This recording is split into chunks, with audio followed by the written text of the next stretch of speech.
Women are not spared from the effects of climate change as it affects energy, agriculture, technology, and even the livelihoods of women and girls in our communities. Today we are discussing climate change in the urban areas and women bearing the brunt. As you know, women are always being the ones who are taking care of the families, and in cases where there's a drought and lack of water, everyone in the household looks up to the mother or the female figures in that household to go fetch the water. Hence, they are bearing the brunt. The name is Tinevimbo, we are the booster, and the show is PlanetB.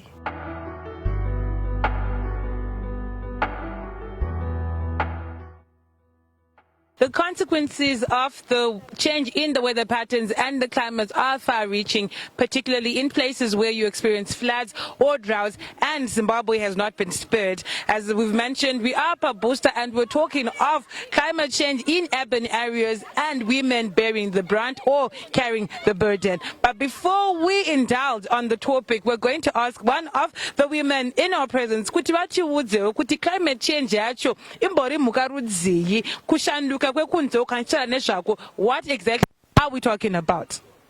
Kana tichitaura nezve climate change tiri kutaura nezve kuti kuchinja kwemamiriro ekunze. Sekuziva kwataita kare kuti mvura inotanga kuna pamwedzi wakati vanhu vobva vatanga kuisa mbeu pasi.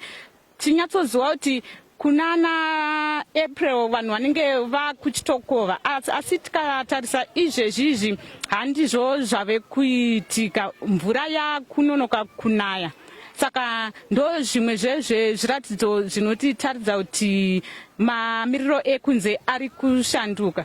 Zvimwe zvacho zvinenge zvichikonzerwa nesu vanhu nezvimwe zvinhu zvatinoita ndo zviri kukonzeresa kuti mamiriro ekunze agoshanduka. Kana tichara kushanduka kwemamiriro ekunze or climate change, what exactly are we talking about? And this can be in the change with weather patterns and temperatures, and even seasonal changes are also now being brought by climate change. Now I'm going to go to my sister who is on the far left. As we've mentioned before, droughts and floods, which are brought by climate change, have an adverse or a far-reaching consequence on women, particularly in the urban area. Kushaiwa kwemvura, kushamira kuchona, vanachaenda kumigodhi, vachaenda kuzviborani, but inogona kushaiwa zvakare mvura ikokoko. Kuwanda kwayo again will be a challenge. Saka sekuona kwenyu as a young woman, as a young girl, how is climate change affecting you? Climate change is affecting us zvakasiyana-siyana. Sema young girls, tikona kuti mvura kushaika kwairi kuita tichaenda kumugodhi, tichamukira kuenda kuchibhorani kunochera mvura, of which patienda kuchibhorani ikoko kune kuine queue kuti uzokwanisa kuchera mvura, and sometimes hautokwanisa kuichera because queue yacho inenge yakarebesa. Then nobva watodzokera kumba usina kuchera mvura iyeyo, uchada kugeza kuenda kuchikoro, uchanonoka kusvika kuchikoro, then vamwe vanenge vatotanga kudzidza and osarira mashure.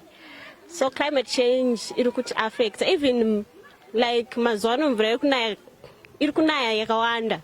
Tinoona kuti iri kuaffect matoilets ari kudhirika, dzimba dziri kudonha, and matoilets akadhirika vanhu vachashaya kwekupinda, uchashaya pekugezera, and zvobva zvakanganisa kurarama kwedu. And you mentioned kuti zvona pamwe pacho parikudiwa mvura inodiwa pakugeza, mvura inodiwa, but what you mentioned zvona unomuka makuseni uchienda kumugodhi kunotsvaga mvura. Iwewe semaonero ako, does this also affect like your brothers or your cousin brothers or your father or your uncles? Vanhu vechirume vari pamba penyu kaunti kazhinji kacho it's only the young girls and the women ndo vanenge vachienda vanoona zvona panapa taita mvura. Vakadzi ndo vanonyanyoona kuti mvura inoshandiswa sei pamba. And I'm going to come to you, my sister, and say, we're saying we're in the urban areas, and the tension is but at the same time, takada kungofanana nawo nekuti iwo vanocherawo mvura kurwizi kana kuchibhorani kana kwavanonochera. Saka but imi semaonero enyu zviri kukanganisa ipapi samai nekuti semunhu wechikadzi makunesa kunochera mvura timetable penyu, maybe teme mamfanira kunge muchienda kuchechi kana mamfanira enda kunohodha, makutofanira kuti fita in kuchera mvura. Saka kuchinja kwemamiriro ekunze kuri kukanganisa ipapi semudzimai ari mudhorobha. Zviri kukanganisa pekuti dzimwe nguva vana vasokwanisa kuwana mvura yekuti vaende kuchikoro. Isusu vabereki tinogona kubuda kana kumaturu kunochera mvura. Tinosangana nezvakasiyana-siyana ikoko, dzimwe nguva kuabviswa nevanhu vechirume chaivo. Pakudzoka unogona kudzoka kusvika kumba kwabiwa nekuti unenge wakusiya vana vari vega netime yaunenge watora uri kumvura. Saka zviri kutikanganisa pakati wandei. Kechituka chomvura yacho kana yawandisa hatikwanisi, tinobikira panze, hatina magetsi, hatikwanisi kubikira panze, teta kushaya tobika, nedzimwe nguva toswera nenzara, pamwe pacho dzimba dzinodonha. Saka zvakawanda zviri kuafekta nenyaya yeclimate. Part mentioning how as the women of the household, they're bearing the burden of finding water, which could be scarce due to climate change. And she's also mentioning that it's not just the scarcity of water that is the problem, but even abuse that they experience on their way to the well to find water for their families, or even the fact that when they're going to fetch water, when they leave the children at the house, they might get home to an empty house or with their valuables stolen. So clearly women are experiencing a great deal of the effects of climate change within the urban areas. And then patoranya yekuti yevarume vanokwanisa kukabhusa wabuda mbana 2 am uchinotsvaga mvura yekuti vana vageze mubike pamba mudye. Sekuona kwenyu izvi, is it popular? Zviri kuitika here muapp, zviri kuitika here kakawanda muapp kuti madzimai nevasikana pavanenge vachienda kunotsvaga mvura kumugodhi kana kuchibhorani they experience such things sekuabhuswa nevanhurume? Zviri kuitika nekuti ndichikurangarira pane rimwe zuva ratakambomukira zvekumatru tienda 2 am.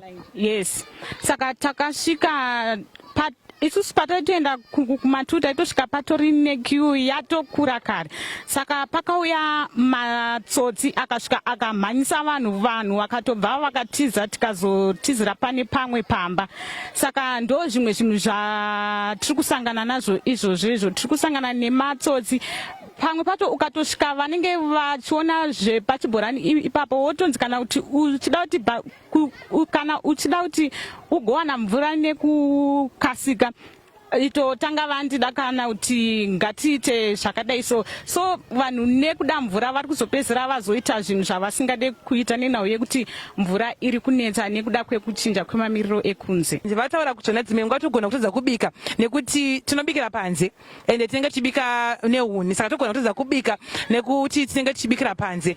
Saka imimi semunhu wechidzimai anenge achitoriritira aona kuti mwana adya, iye adya, mhuri yese yadya, zviri kukuafekta ipapo zvekuti kusvika muno muna April kunenge kuchiri kunaya kuratidza zvona maweather patterns edu achinja, zviri kukukanganisa ipapi? Zviri kutikanganisa isusu pakuti tinenge tichibikira panze kunenge kuchinaya, hatina kwatinogona kukwanisa kunge tinge tichibikira nekuti pamwe pacho tetisinawo magasi, tetisinawo pachino pate takagadzirwa pekuti tinobika, pamwe pacho tinenge tichiloja. Saka malandlord edu anenge asina kutivakira pekuti tinge tichibikira, saka tinotongovavarira kuti vana vange vachidya tichinayiwa tichibika, asi pamwe pacho nani mvura inenge iri strong zvokuti inogona kukwanisa kutidonhedzerawo dzimba zvokuti hapana pekuti tinozokwanisa kunge tichinohwanda nevana ivavo, iyezve ichizokwanisa kusumudza zvirwere zvinova zveflu, kutadzawo kuzomukawo munhu paanenge ari nekuti anenge anyanyopindwa nechando chinozonokonzera flu. And mataura nyaya yeflu yekuti vana vaita flu futi handitika achavariritira vanava ndibaba here kana kuti ndiamai, nekuti baba pamwe vachabuda vachienda kubasa. Saka vana after mane kwaya mvura yakawanda handitika, which is brought by climate change, achazoriritira vana ava kana kuti ivo amai vacho varwara, achazoriritira mhuri ndiani? Amai vamuka vane flu nekuti nezuro usiku pakwakanaya vakabika kuchinaya, achazochengeta vana semi mune mwana uyu achitori kuyamwa, achazochengeta mhuri nekuriritira mhuri ndiani? Amai vakarara pasi neflu. Baba ndo vanenge vakutosiya kutoenda kubasa vachiriritira vana, zvinova zvinozokonzera kuti mumba muzova munoshaikawo chekubata kuti mhuri ikwanise kunge ichirarama. There you have it. Like we've said, climate change, the effects of climate change are far-reaching. Increase in temperatures or the decrease in temperatures as it also even affects livelihood and even the family setup in the household. As we all know that Zimbabwe is a country or a nation whereby people also base their livelihood when it's on agriculture. I see this has been affected by the different or the changing farming seasons within the country. How is this affected kudya chaiko, because there's affected food security. Because tikatotarisa patiri panapa, chimwe chibage chakaoma, chimwe hachina kuita. Kune vakakwanisa kukohwa zvakanaka, kune vamwe vasina kukohwa zvakanaka.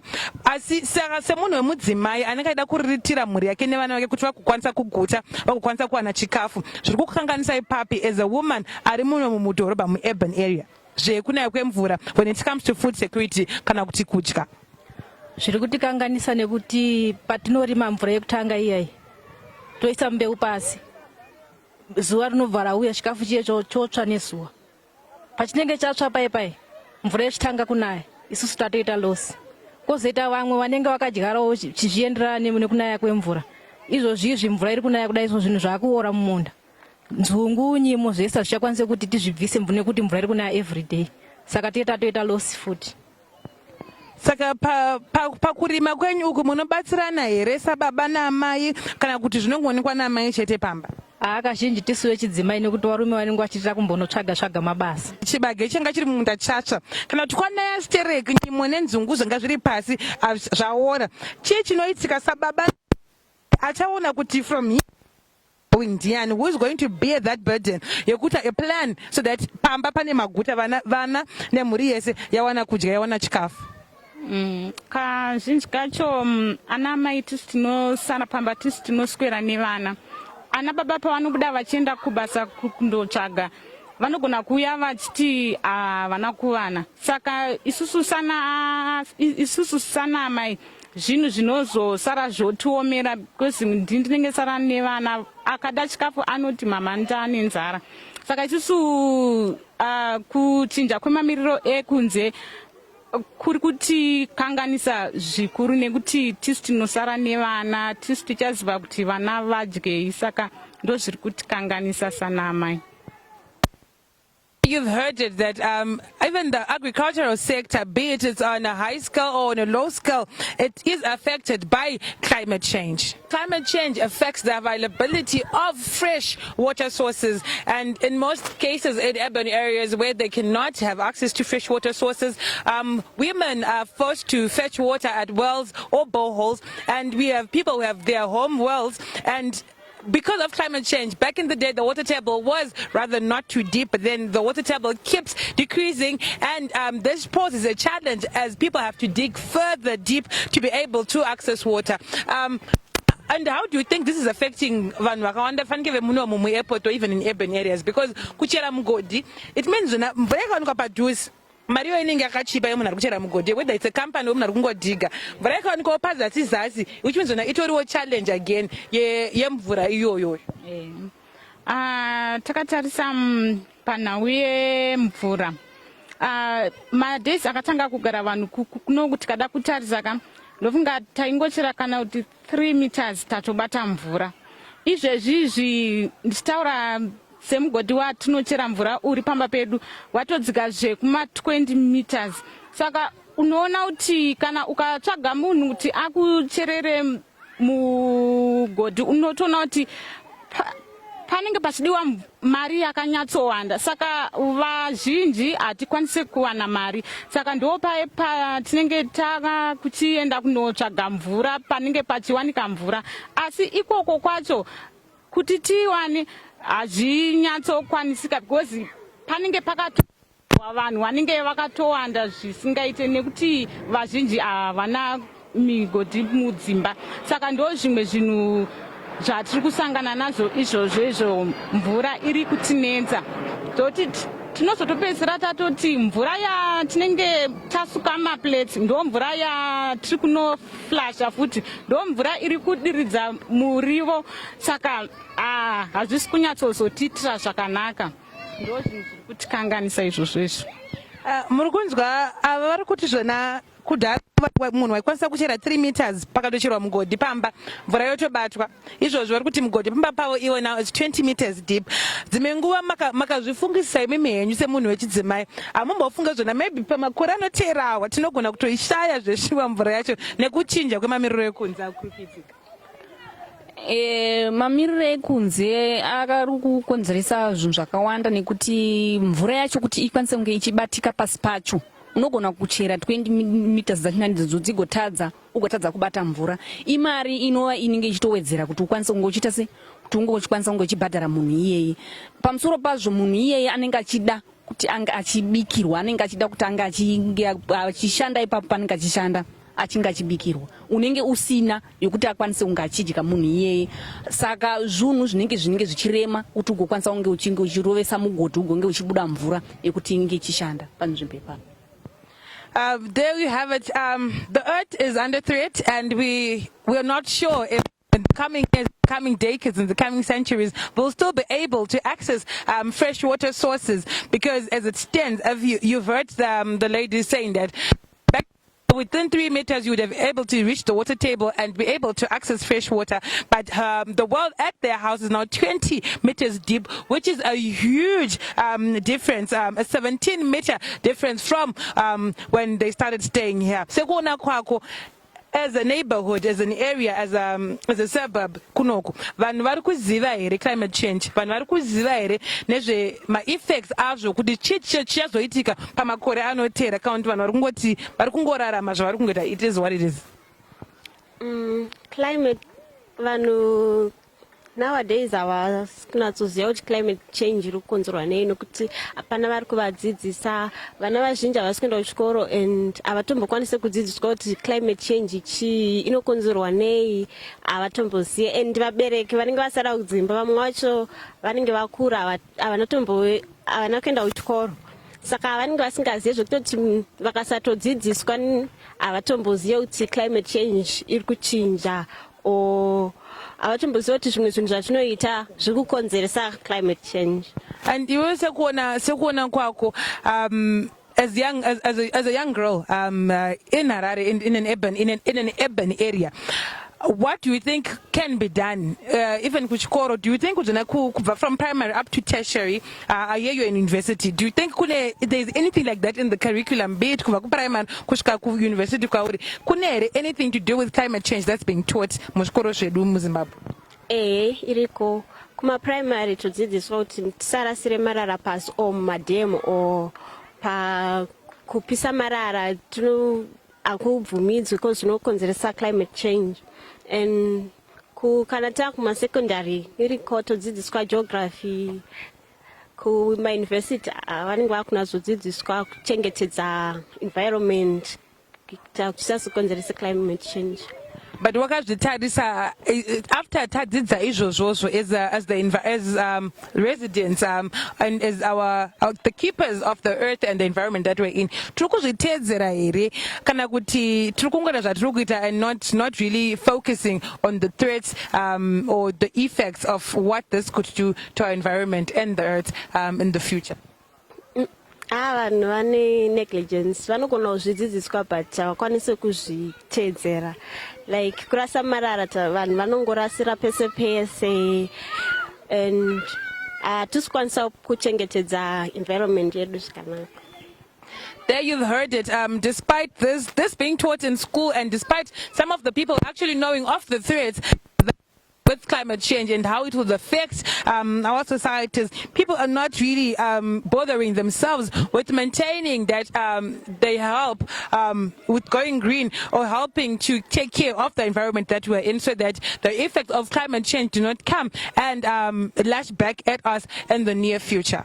Even in times of natural disaster, women and girls are largely affected by that. And even now, we were discussing the effects of climate change on women in urban areas and them bearing the brunt or the burden that is brought by climate change within the urban areas. You've heard issues which to do with early marriages or child marriages, issues to do with poverty and hunger, issues to do with abuse that comes with the effects of climate change. So hopefully our nation, hopefully our societies and communities will be able to take care of the earth, which is taking care of us also in return, so that in the end, the effects of climate change do not come back to haunt us. This was the show, Planet B, with your girl, Tinevimbo. Till we meet again, it's goodbye for now.